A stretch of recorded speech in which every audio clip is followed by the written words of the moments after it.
J'achète un bien qui est déjà mis en location, qui est déjà loué, les loyers tombent. Quid de ces loyers-là concrètement? Est-ce que je peux augmenter les loyers comme je veux ou pas? C'est la question à laquelle nous allons répondre dans cette vidéo. Si elle t'intéresse, je t'invite à rester jusqu'à la fin.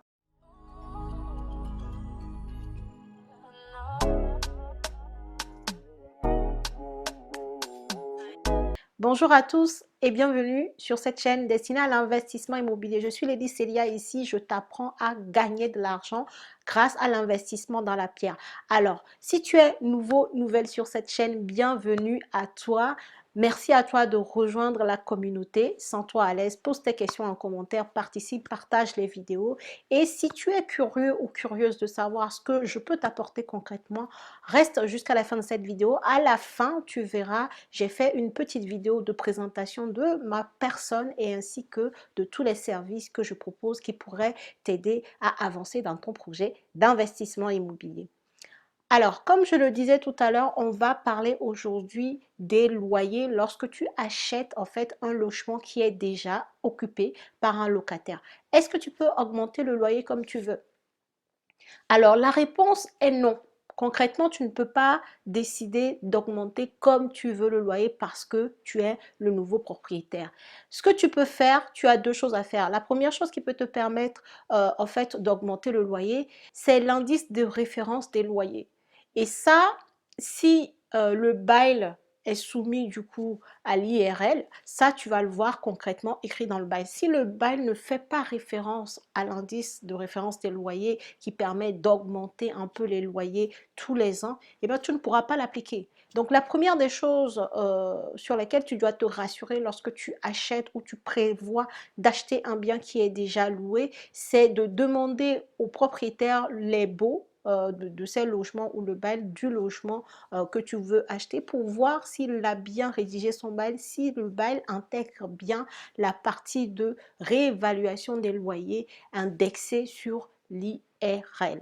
L'indice de référence des loyers est donné tous les trimestres par l'INSEE et c'est grâce à cet indice que tu vas pouvoir augmenter le loyer. Mais si le bail n'en fait pas mention, eh bien, il te sera tout simplement impossible de te baser sur l'indice de référence des loyers pour augmenter le loyer. Maintenant, il est vrai que cet indice ne permet pas une grosse évolution du loyer, tu vois. L'indice en lui-même est basé sur en fait l'inflation, l'économie réelle. Donc, quand l'inflation est au plus bas, il n'y a pas une grosse variation de cet indice-là et tu peux te retrouver à gagner peut-être 2 euros de plus d'une année sur l'autre en termes d'augmentation de loyer. Donc, c'est pas avec ça que tu vas déplacer des montagnes, on est d'accord.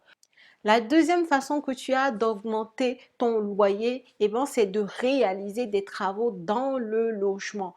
Réalise des travaux, ça peut être des travaux de rafraîchissement s'il s'agit d'un bien qui est vétuste, d'un bien qui est occupé depuis plusieurs années et qui n'a pas vu la couleur d'une nouvelle peinture. Ça peut s'agir de travaux d'amélioration énergétique.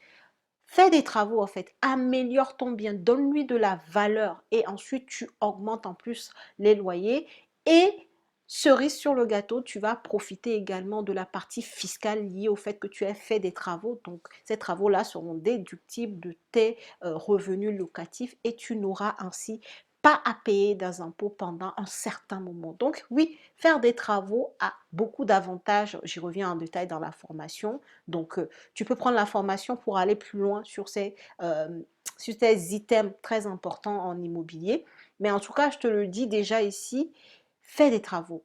Moi, je suis partisane des travaux, je suis partisane du fait de donner de la valeur à des biens, en fait, pour mettre le locataire à l'aise, parce que je sais que derrière, il va rester longtemps, il va être respectueux, normalement, bien entendu, parce que voilà, il y a toujours voilà, des exceptions. Tu peux tout bien faire et tomber sur un locataire quand même farfelu. Donc, je ne parle pas de ça. Dans la généralité, quand tu proposes quelque chose de bien qui respecte l'autre, souvent, tu auras un bon retour en face. Ok? Donc, reste toujours dans le côté, je fais bien les choses, je propose de la qualité et de toute façon, je sais que j'ai voilà, des optimisations fiscales par rapport à ça. Donc voilà les deux façons en fait que tu as pour augmenter les loyers lorsque tu as un locataire déjà en place, lorsque tu achètes un bien qui est déjà occupé. Soit tu as l'IRL qui est inscrit dans le bail, vérifie bien ce point-là, prends le temps.